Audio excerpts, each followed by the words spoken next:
Hi everyone, today I will play Shogi in 81 Dojo. So the game started with pawn to 2-6, and he pushed the pawn to 8-4. So I moved my gold first in order to protect my bishop's head in advance. And after that, I moved my silver to 4-8, and whenever he plays static rook, I always push pawn to 5-6 early and advance my silver to 5-7. The purpose of I push the edge pawn is that when he trade his rook's pawn, I can move silver to 5-7. Without pushing the pawn, he can drop his pawn to 8-7. So I push the edge pawn in order to make a room for my bishop to escape. And after I push the pawn to 2-5 and force him to move bishop to 3-3, I opened my bishop's down line by playing pawn to 7-6, and he actually closed his bishop down line. So I pushed the pawn to 5-5 to control the center, and silver to 5-6. After that, he thought for a while, and his formation is actually called Snowroof. So his silver in 4-3 and gold goes to 3-2 formation.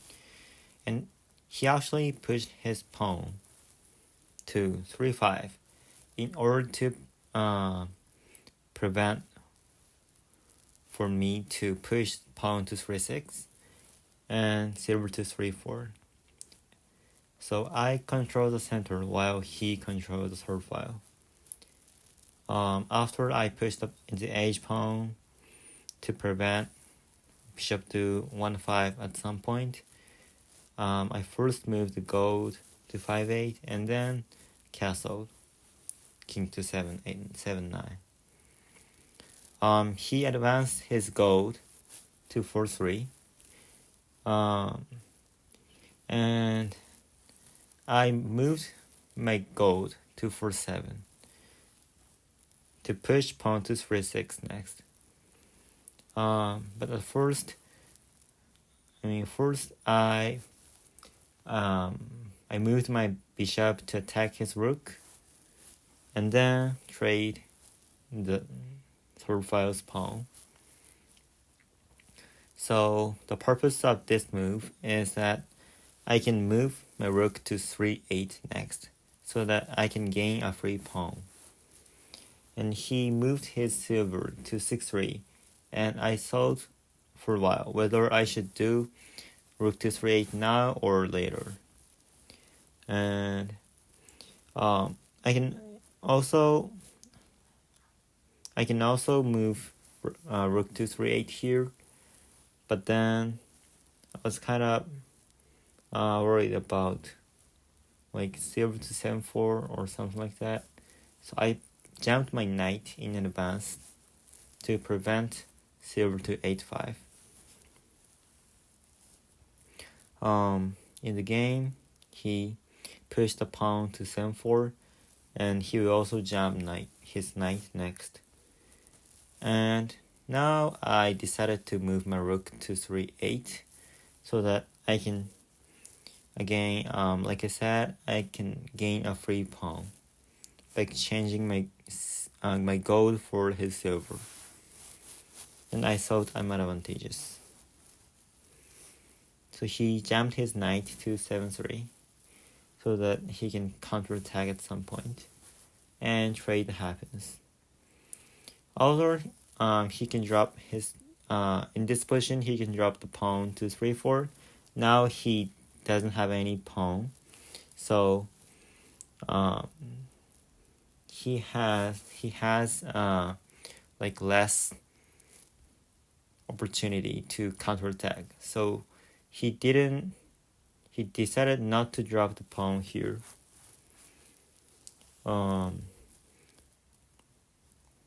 But I can drop the pawn to 3-4 next. So I guess my attack is faster than his. And in this position, I was kind of thinking that my silver in 5-6 is not like protected, so I have to be careful about like at some point go drop 4-6 or something like that, and so that my silver would not be taken easily. And he actually moved his king. Since his king was still had not moved yet. In this position, I thought I'm advantageous, and I don't want him to drop the pawn next, so I dropped the pawn in advance, and 2-3-4. And after pawn drops 3-4, I thought he will like move bishop to 1-3 at some point. So I was thinking about pushing the pawn to 2-4 and takes, so that when he moves his bishop to 1-3, my rook is not attacked by his rook. But actually in this position, it was kind of difficult to decide what to do. So I was thinking about what should I do after pushing pawn to 2-4. Of course I would take it, but then I was thinking about like pushing the edge pawn to 1-5 and takes, and like pawn drop 1-3 and long takes, and silver drop 1-2, and if the king escapes, I mean moves to protect the knight, I can drop the pawn to 2-3. I mean I can take his the edge pawn by my lance and then drop the pawn to 1-3. So I thought I'm advantageous, I guess. So actually in the real game, he decided to move his bishop to 1-3, but I thought it would not be so scary, since if I move my rook to 3-8, there was no problem. So after rook to 3-8, and he decided to take my pawn by his bishop, and I thought for a while about what to do next. I was thinking about dropping my silver to 3-5, but actually pawn drops 3-7, rook takes, pawn drops 3-6, rook takes, gold drop 2-5, and if my rook escapes, he can take my silver. So sadly, I can't drop my silver. Maybe if I would have dropped I could have dropped silver to 3-5 if I had moved rook to 3-9 instead of rook to 3-8. In the real game, I pushed my pawn to 4-5, so that if he takes my pawn, I can push the pawn to 5-4, and my bishop's line will be open, and it's easier for me to keep attacking. So I pushed pawn to 4-5. And in this position again, I thought I'm advantageous. But I had to be careful about one thing I said before. And yeah, so I was thinking about like he will like move pawn drop 8-6 next or something like that. So after pawn drop 8-6, pawn takes, rook takes, pawn drop 8-7, rook takes 7-6, and I was kind of worried about like he will take my bishop by his rook at some point so that he can keep attacking or something like that. But even if he takes my knight's head pawn in 7-6, still my king is safe, so it is certain that I'm advantageous. But yeah, actually I had to be careful about one thing, and it was gold drop 4-6. Like I said, my silver in 5-6 is not protected, so I had to be careful about it. So I was dropping either silver in 4-7 or 5-7, and I thought silver to 5-7 was better, since if I drop my silver to 4-7, gold takes, silver takes, and my silver is like retreating, and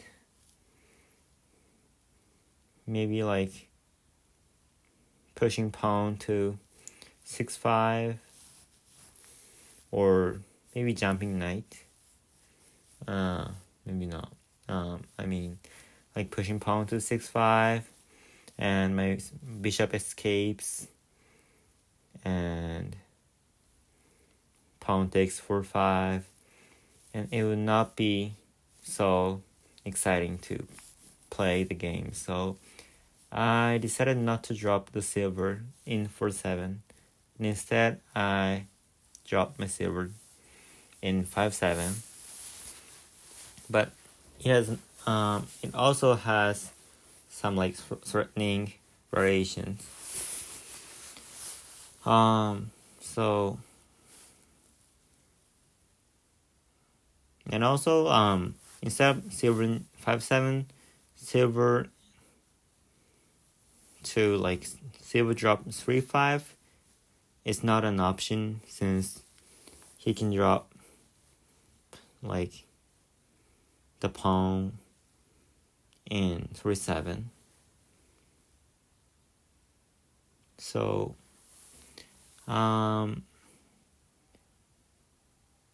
silver drop 4-7 or silver drop or 5-7, and I spent so much time thinking about it. So after silver drop 5-7, I was thinking about like takes, like gold takes 5-7, and I was thinking about bishop takes, not silver. Since I thought it would not be, it would be fine for me to trade the bishop. So if he took my silver in 5-7, I will recapture it by my bishop. And in the game, he pushed the pawn to 6-5. I had no option but take this knight, and knight recaptures, and silver recaptures. And he decided to drop his knight to 7-3.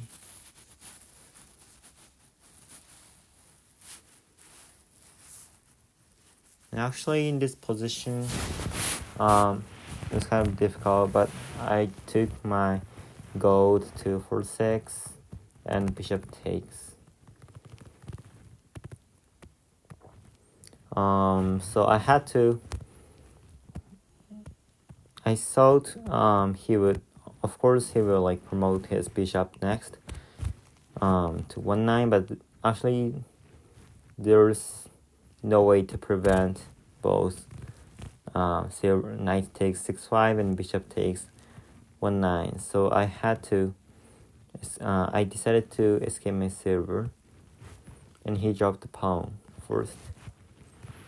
I wanted my bishop to keep the line, to keep the down line, so I moved my bishop to 8-8. If I moved in 7-7, he can jump his knight to 8-5. So that's why I decided to move my bishop to 8-8. And in this position, he dropped the silver, and it is actually it's actually threatening. But I took my his pawn first.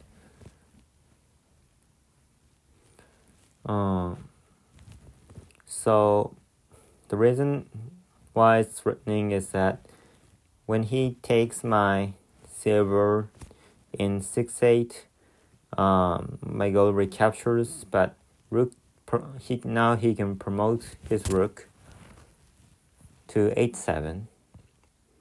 So I had to do something about it, and I dropped my pawn to 4-7. And in the game, he promoted his pawn silver, and my gold recaptures. So,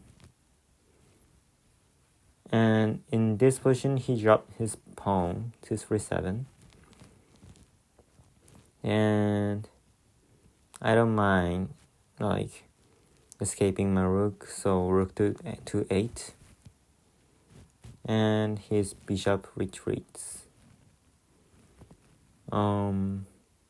In this position, like I thought of like dropping my gold to 7-8, so that he cannot like keep attacking, but I actually dropped my silver to 4-6.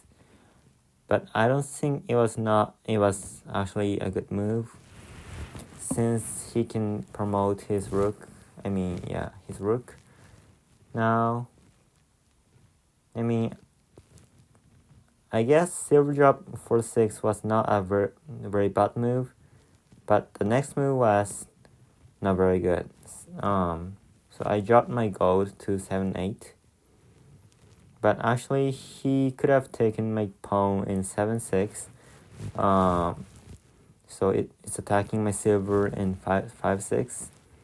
Unprotected 5-6 silver. So when his dragon retreats, I thought I'm in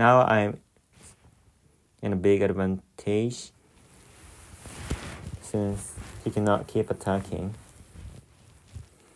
And he pushed his pawn to 6-6, but my bishop recaptures, and there was no problem for me.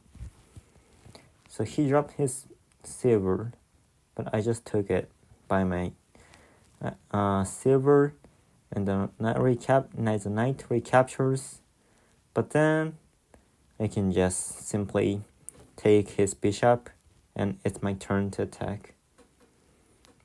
I thought of pushing the pawn to 5-4, but I guess like taking my bishop was prior to opening my bishop's down line.